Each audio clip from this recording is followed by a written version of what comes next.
Assalamualaikum warahmatullahi wabarakatuh.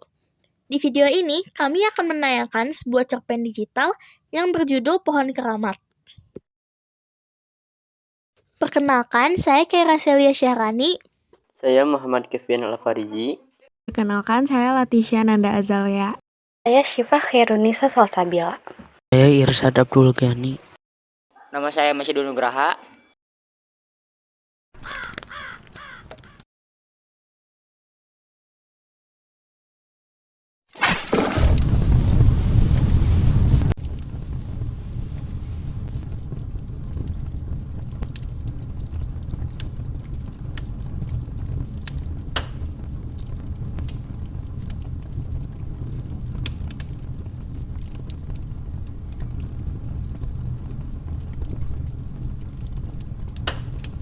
Di sebelah barat kampung, ada gunung yang tidak begitu besar.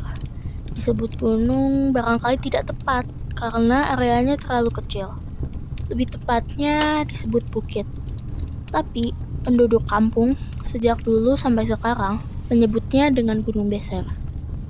Meski areanya kecil, jangan tanya siapa saja penduduk yang pernah masuk ke dalam Gunung Beser. Mereka akan bergidik hanya membayangkan keangkerannya. Mereka, dari kakek nenek sampai anak-anak, hafal cerita keangkeran Gunung Beser. Saat pendudukan Belanda, di kampung saya ada seorang tokoh yang melawan Belanda dan berjuang sendirian tanpa pasukan. Orang tersebut bernama Jaya Sakti. Tentu saja tokoh ini menjadi incaran Belanda untuk ditangkap dan dipenjarakan. Jaya Sakti lari dari kampung ke Gunung Beser dan bersembunyi agar Belanda tidak menimpakan kemarahan kepada masyarakat kampungnya. Bertahun-tahun pasukan Belanda dan centeng-centeng Demang mengepung Gunung Beser. Tetapi Jaya Sakti tidak pernah menyerah. Pasukan Belanda dengan dipandu centeng-centeng Demang pernah melacak Jaya Sakti ke dalam gunung. Akan tetapi, tidak ada seorang pun dari mereka yang selamat. Kata orang-orang pintar, Jaya Sakti bersemedi dan tubuhnya menjadi pohon harum yang baunya dibawa angin ke sekitar gunung.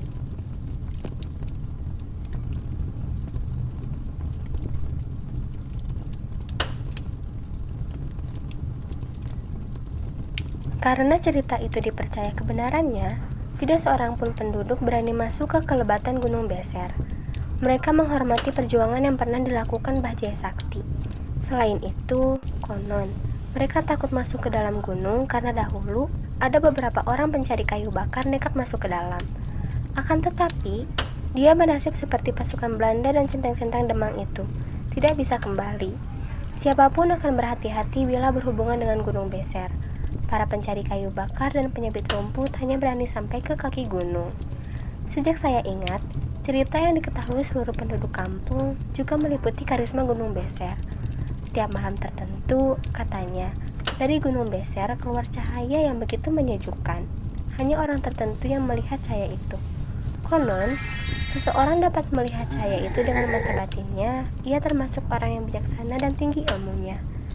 Apabila ada seorang saja dari seluruh penduduk kampung yang bisa melihat cahaya itu, artinya Mbah Jaya Sakti, begitu penduduk kampung menyebut penghuni Gunung Beser melindungi kampung.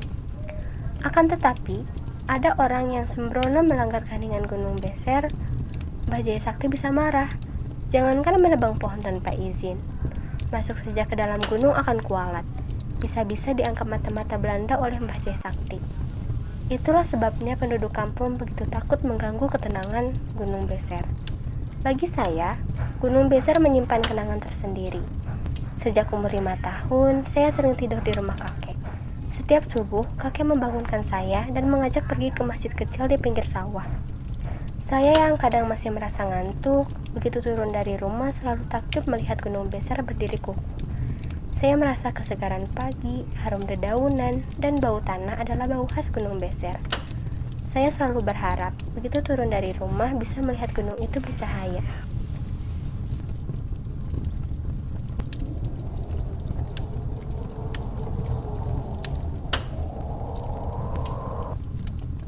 Selesai sholat, kakek bisa mengontrol air sawah. Saya selalu menguntitnya dari belakang tanpa banyak bicara. Barangkali anak lain akan mengeluh karena air dan udara sawah dingin. Akan tetapi saya tidak. Saya menyukai kesegaran air dan udara itu. Tidak jarang saya mandi di pancuran sawah. Dari pematang yang lebar-lebar, saya menyaksikan bagaimana gunung beser yang seperti patung raksasa hitam itu lambat laun bercahaya tertimpa sinar matahari. Saya sering beranggapan bahwa cahaya itu bukan dari matahari, tetapi keluar dari hati saya sendiri.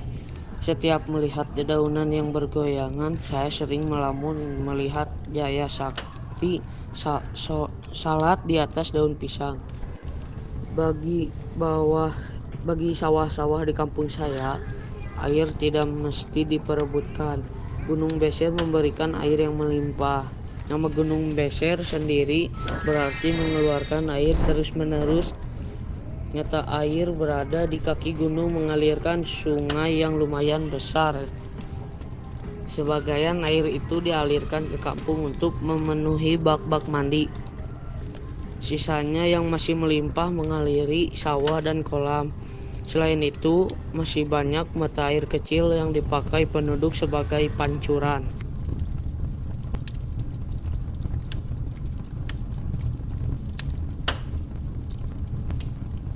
Oleh karena itu, belum pernah ada berita para petani berkelahi karena berebut air. Kakek dan para petani lain juga sering mengontrol sawah pagi-pagi. Mereka bukan mengontrol takut sawah kekeringan, tetapi memeriksa kalau ada urugan kecil atau lubang-lubang yang dibuat ketam. Atau siapa tahu ada berang-berang yang menyerang kolam. Biasanya pemangsa ikan itu menyisakan kepala ikan di atas pematang. Bila hal itu terjadi, kemarahan para petani tidak akan terbendung lagi. Berang-berang itu akan diburu oleh orang sekampung. Saya beberapa kali melihat para petani berburu berang-berang atau tikus. Mereka mengasapi seluruh lubang yang ditemui.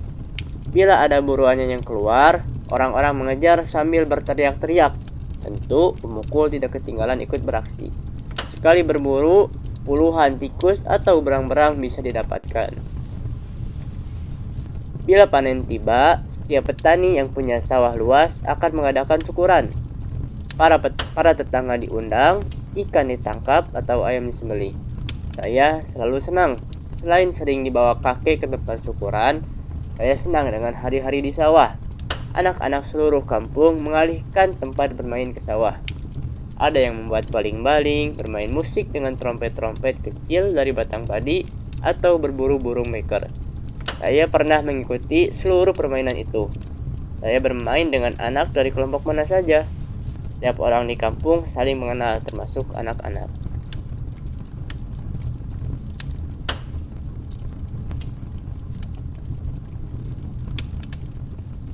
Bagi anak-anak, sawah adalah tempat yang paling banyak memberi kenangan. Kami mandi sore di pancuran sawah. Setiap sore, kecuali hari Jumat, anak-anak belajar mengaji di masjid. Kakek awalnya mengajar, tapi akhirnya diteruskan oleh Kang Hasim. Saya menjadi anak emas apabila Kang Hasim mengajar. Selain dari Kang Hasim, saya belajar mengaji dari kakek. Bagi saya, mengaji bukan hal baru. Sebelum sekolah, setiap malam, kakek mengajar saya. Maka pelajaran yang diberikan Kang Hasim kepada anak-anak lain sering merupakan hal yang sudah saya hafal betul. Pulang dari mengontrol sawah, saya diajak kakek jalan-jalan ke pasar yang buka seminggu sekali. Kakek membeli berbagai keperluan sehari-hari dan saya selalu punya jajanan enak. Kalau tidak kue serabi, saya memilih kue pukis. Para pedagang itu memberikan sebungkus besar kue sebelum saya memilih. Saya merasa waktu itu kakek adalah orang yang dihormati oleh penduduk kampung. Siapapun akan mengangguk hormat apabila bertemu kakek. Di sawah, saat mengontrol air, kakek menjadi tempat bertanya apabila ada masalah. Dan kakek adalah orang yang memutuskan apakah tikus atau berang-berang yang mulai merusak itu harus diburu segera atau tidak.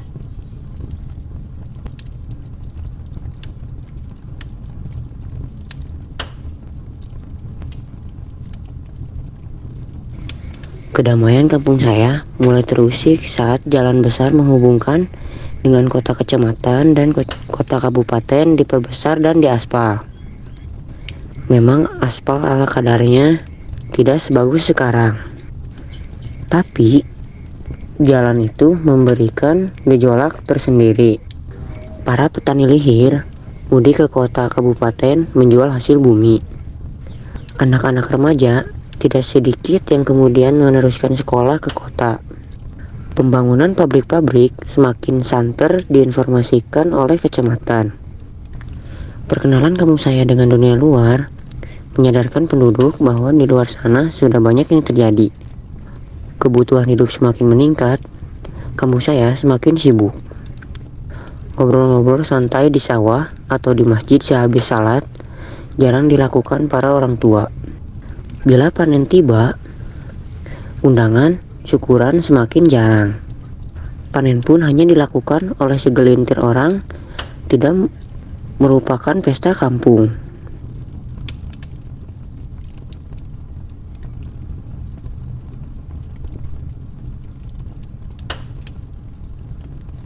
Kebutuhan yang semakin mendesak itu memaksa penduduk kampung untuk memfungsikan segala yang dipunyai.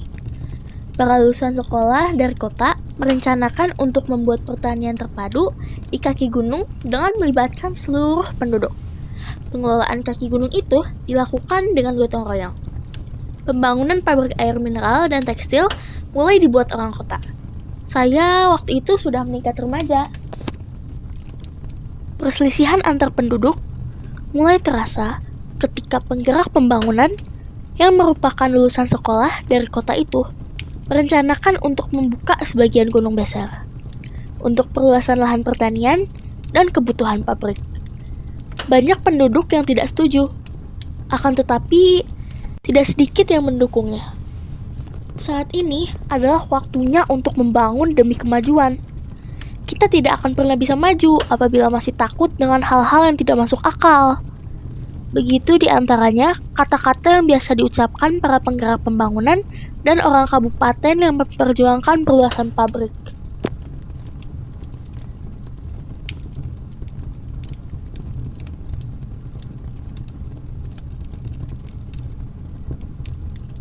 Apanya yang mesti ditakuti dari penghuni Gunung Beser? Mereka malah telah memberikan apa yang dipunyainya. Air yang melimpah, tanah yang subur, dan udara yang segar. Kita tidak bisa memanfaatkan kekayaan itu karena kita takut oleh hal-hal yang tidak perlu ditakutkan, kata mereka. Semakin banyak penduduk yang mendukung pembukaan Gunung Beser. Sebagian yang masih menghormati karisma Gunung Beser datang ke rumah kakek. Mereka meminta pendapat kakek. Saya tidak tahu apa yang kakek katakan sebelum mereka pulang. Besoknya, wakil dari panitia pembangunan itu datang ke rumah kakek. Mereka tahu bahwa kakek adalah kunci dari masalah ini. Penduduk yang tidak setuju dengan pembukaan Gunung Beser hanya akan mendengarkan apa yang dikatakan kakek. Saya tidak begitu jelas menangkap apa yang dibicarakan mereka. Akan tetapi, dari nada suara yang semakin meninggi, saya tahu bahwa mereka bersih tegang. Saya mengintip peristiwa itu dari bilik kamar. Saya bersiap meloncat seandainya mereka melakukan kekerasan terhadap kakek. Akan tetapi, kejadian yang saya lamunkan itu tidak terjadi. Mereka pulang setelah terlebih dahulu menyelamai kakek. Besoknya, saya baru tahu bahwa kakek menyetujui pembukaan sebagian Gunung Beser.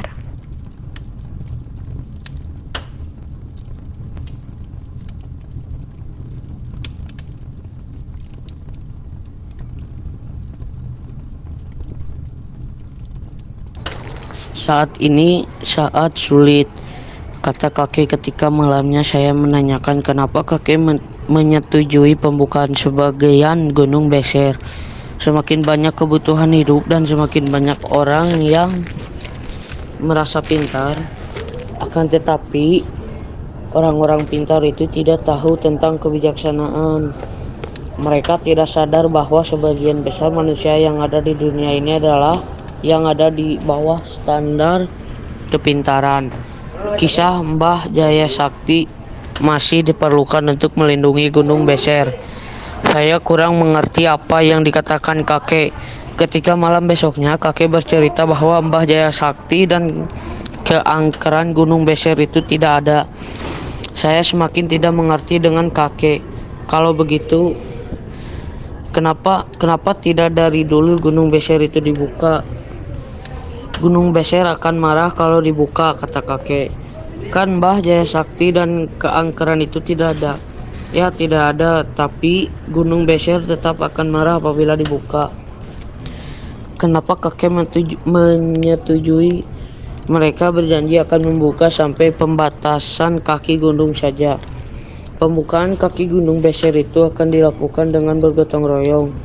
Bantuan tenaga dan dana besar dari pihak pabrik disambut masyarakat. Kejadian yang semakin langka itu ditandai dengan syukuran kampung yang dipimpin oleh Pak Bupati yang sengaja datang. Tidak ada kejadian-kejadian aneh selama pembukaan kaki gunung. Tanaman pun tumbuh subur karena tanahnya subur dan air melimpah. Rumah-rumah dibangun karena pabrik-pabrik membutuhkan banyak pekerja yang sebagian besar didatangkan dari daerah lain.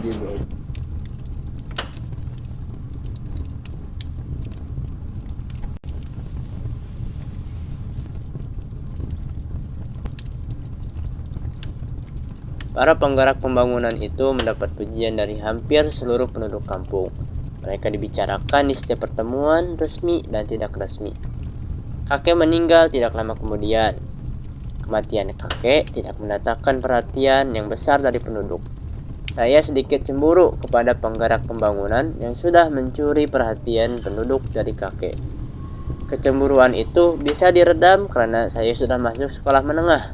Mengagumi juga apa yang mereka lakukan.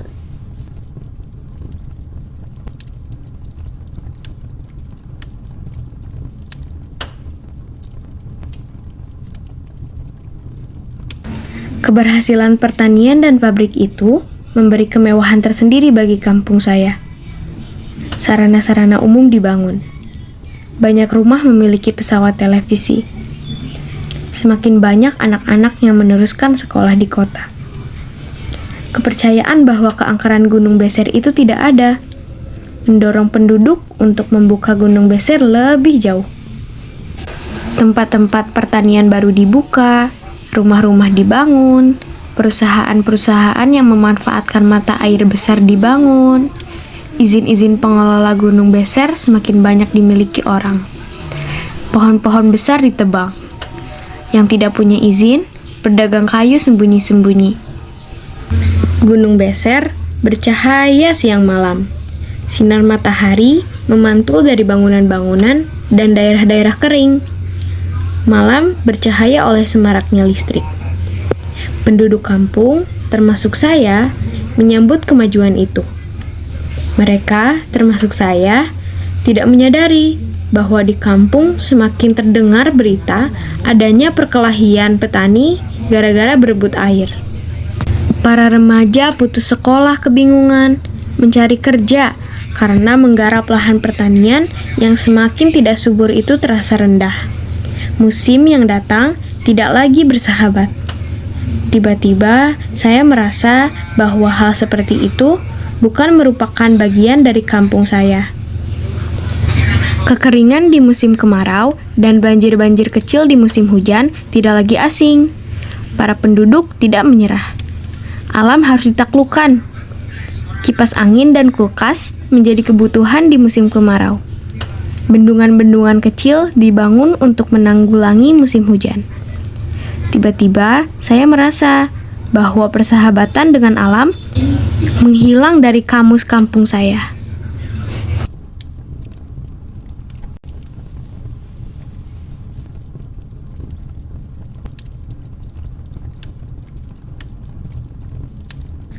Perlawanan terhadap alam itu berakhir ketika tahun yang oleh peneliti disebut El Nino itu tiba. Kekeringan membakar kampung saya. Banyak bangunan dan lahan yang hangus. Saat musim hujan tiba, banjir besar melanda. Rumah-rumah hanya kelihatan atapnya. Saya sedang duduk di atas atap rumah ketika bantuan puluhan perahu itu tiba. Saya hanya bisa mencatat peristiwa-peristiwa seperti itu tanpa mengerti apa yang telah terjadi. Seperti remaja lain di kampung, saya kebingungan dengan penyakal. Satu hal yang pasti, kita harus lebih dekat bersahabat dengan alam agar alam lebih bersahabat dengan kita. Pohon memang keramat, harus dihargai, dihormati, dijaga, dipelihara. Tanpa pohon, bencana akan lebih sering terjadi menimpa kita. Mbah Jaya Sakti mestinya berubah menjadi kesadaran ilmu. Kakek benar, banyak orang cuma merasa pintar padahal tidak.